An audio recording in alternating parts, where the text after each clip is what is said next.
What a wasted time. Should have been here on the outside, read the signs.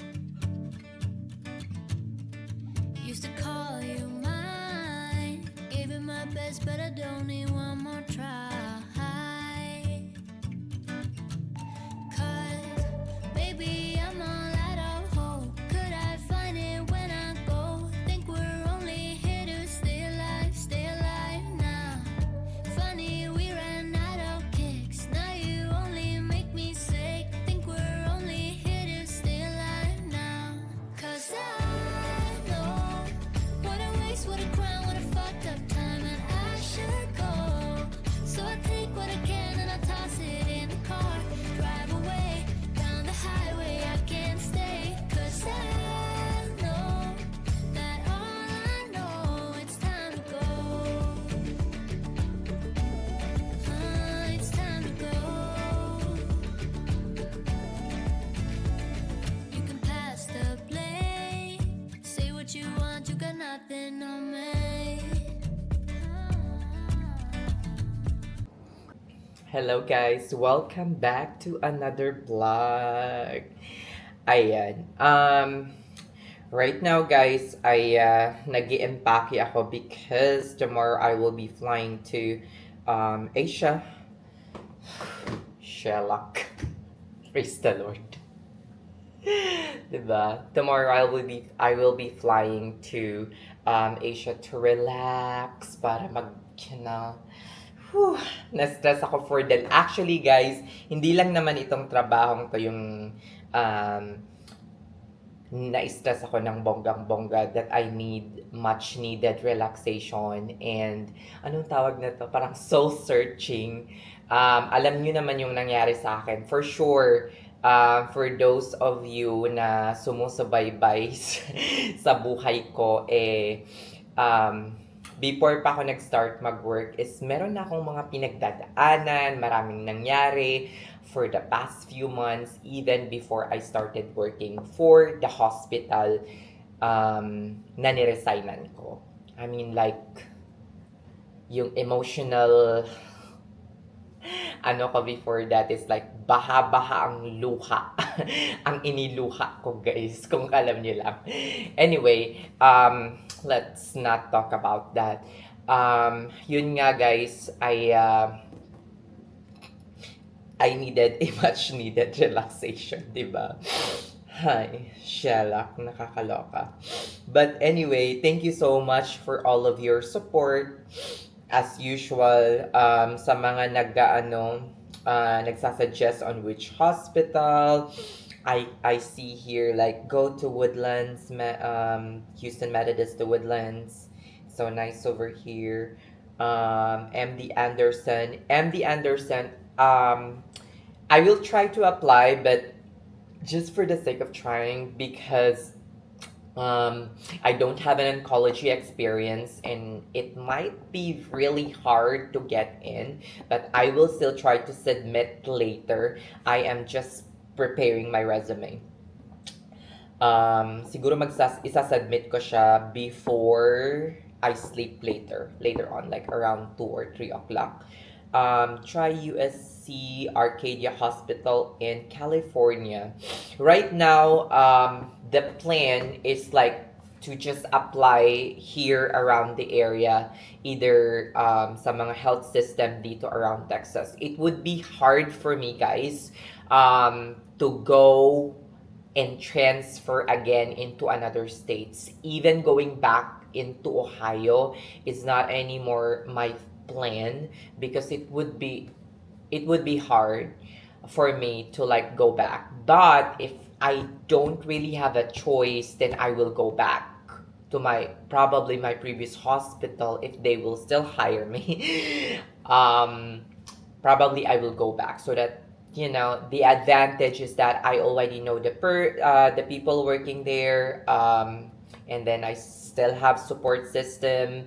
The only thing is I will transfer again, start with new apartment, new something, a lot of things that needs to be started all over again. And then I would have to transport again my car.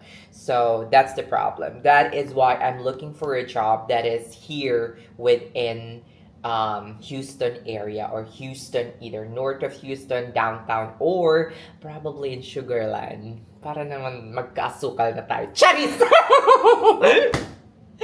Shalak. Para magkaroon na tayo ng Ice King sa ibabaw. Charis. Hindi. Anyway, ayan. Sa isa ko pa palang mga umuusbong na mga basher, just colored guys. If again, to like an Indeed.com, but for healthcare work. Again and again, guys, sinasabi ko sa inyo, if you don't like me, please, you don't have to watch my videos, okay? You don't have to watch my videos and say negative comments or negative things about me. You will just waste your time and effort. It will just, if you don't like me, seeing in the camera or in the screen of your cell phone or wherever you watch, it will just ruin your mood. Masisira lang yung buhay mo. Huwag mong susubukan, masisira ang buhay mo. Di ba? Charis, joke lang. Ay, Shalak. Excited for the MD Anderson. Yes. Let's see. Hi, Nurse Can, don't mind of these people. Yeah. Hi, Jeho. Hayaan na may karma din sa kanila. Maniniwala ka kung ginawa mo. Kung ginawa sa'yo, meron... Kung minsan ipapakita po sa'yo ng Lord. Well, I believe that whatever happens in our life is there's a reason. There's a reason why my employment in that particular hospital have been cut very shortly. Because it's not really for me. Okay? Imagine you guys, on the first... Basahin ko yung nabasa kong comments. Saan ba yun? I haven't responded. Let's see. I saw a comment which is really ito. Ay, hindi ito. Ini-screenshot ko yun, guys. Where is it? Screenshot. Yes, there we go. Sabi dito, parehas ng nangyari sa nanay ko. Ramdam na ramdam mo, tama term mo, tino-tolerate. Sasabihin busy talaga yung area pero unfair treatment talaga. Tumakas pa nga yung iba para ikaw yung gumawa ng work nila. Tapos sisiraan ka after ng work mo dahil nagsi-cellphone ka lang saglit. Wait lang. Samantalang sila buong araw nagsi-cellphone at puro kwentuhan lang. Ang reply ko na lang is, exactly, Diyos ko Lord, alam na alam mo. Guys, this is the true story. On my first day, I can really feel that there's something that I really don't like. It's a bit like suffocating, the environment and the way staff are communicating. Parang sabi ko ganun. Hopefully this will change. Hopefully I'm praying. On the second day, I did check if I'm not mistaken, twice or thrice ko chinek yung cellphone ko. It could not be more than that. I don't think so. Tapos, sinabihan ako ng charge nurse that, why am I frequently using my phone? Diyos ko Lord, sa isip-isip ko, pero hindi ko minay yun. Tinago ko yung phone ko and I said, okay, tinago ko yung phone ko, hindi ako sumagot ng pabalang or anything. So, sabi ko, at ang sabi pa niya, mind you, they can easily write you up for that. Sabi niya ganon, ira-write up ka nila kapag nakita ka nilang nagsiselfone ka. So, ayun. Sabi ko, ang sagot ko pa, naalala ko pa yung sagot ko, sabi ko, understood. I understand. Tinago ko na yung cellphone ko. Pero sa isip-isip ko, tingnan mo kaya yung mga nasa triage, tingnan mo kaya yung mga sa ganitong area, Diyos ko Lord, nagwa-watch ng TikTok, nagwa-watch ng YouTube, nagwa-watch ng kung ano-ano. Pero hindi ko pinansin yun, guys. Okay. 1 week or 5 days had passed. I was called to the manager's to the administrative office. Sabing ganon. It was like a verbal something. Ganito, ganyan, ganito, ganyan. Bakit ko daw? Sabi ko sa isip-isip, sa ano ko, like, bakit hindi nyo kaya tingnan yung CCTV para magkaalaman na kung sino ba talaga yung sobrang gumagamit ng cellphone? Like TikTok, YouTube, at kung ano-ano pang video ang pinapanood sa Facebook. Pero magkagayon man wala. Verbal ano lang, parang, akala ko nga verbal ano lang. Verbal something lang. The following week, yung pinuno ko asked me if pwedeng i-move yung schedule ko ng Saturday papuntang Monday. Monday or Tuesday? No, Tuesday. Tuesday ata. Kung pwede daw pagpalit. So, pero hindi na ako mag-duty ng Saturday. Ang sabi ko, hindi pwede kasi meron na akong appointment sa employee health at meron akong date talaga. Kalandian talaga yung inuna, no? Sabi ko, meron na, well, kung meron ka ng plans, di ba, changing your schedule like at least 24 or 48 hours is very, very, like, hindi siya maganda. So, yun. Nung time na yun, siguro mga Monday yun, so, sabi ko, hindi pwede. Sunday ata. Sunday. Kasi Tuesday yung duty. Sabi ko, hindi pwede. Hindi ako makakapag-duty ng Tuesday. Kasi meron na akong appointment sa employee health for my vaccination. And at the same time, meron akong date sa isip-isip ko. Tapos, ayun. Dalawang yun. Meron akong lalakarin. Tapos, ang sabi ko, sabi niya, okay. Okay lang yung sinagot ng pinuno. Besh, after ng Tuesday, siguro mga Wednesday or Thursday na, naka-receive na ako ng written warning about the cellphone. Diyos ko Lord, sabi ko, bakit ako makaka-receive ng akala ko parang verbal lang yun, parang verbal, kausap or verbal warning. Guys, hindi lang ako pumayag or nag-compromise to what they want. Sabi, ayaw mong pumayag bubultsakin kita nito. Besh, kung may balak talaga siya na i-written warning ako from the very start pa lang nung conversation na, kasi ang tagal na nun September 2 pa yon, kasi nga first or second day ko pa yon. September 16 or 17 na. Tsaka niya ako winarning. Tsaka ko na na-receive yung right after nang tumanggi ako sa kanya. Imagine niyo guys, Monday, umabot pa ng isa or, oh my God. So, na-feel ko na parang, itong mga to, mahilig mag-retaliate or mahilig maghigante. In short, sabi ko, hindi ako tatagal dito. Grabe. Tapos yun, siyalak, as in, iba na talaga yung, parang sabi ko, nako, iba na talaga to. Kailangan ko nang umalis.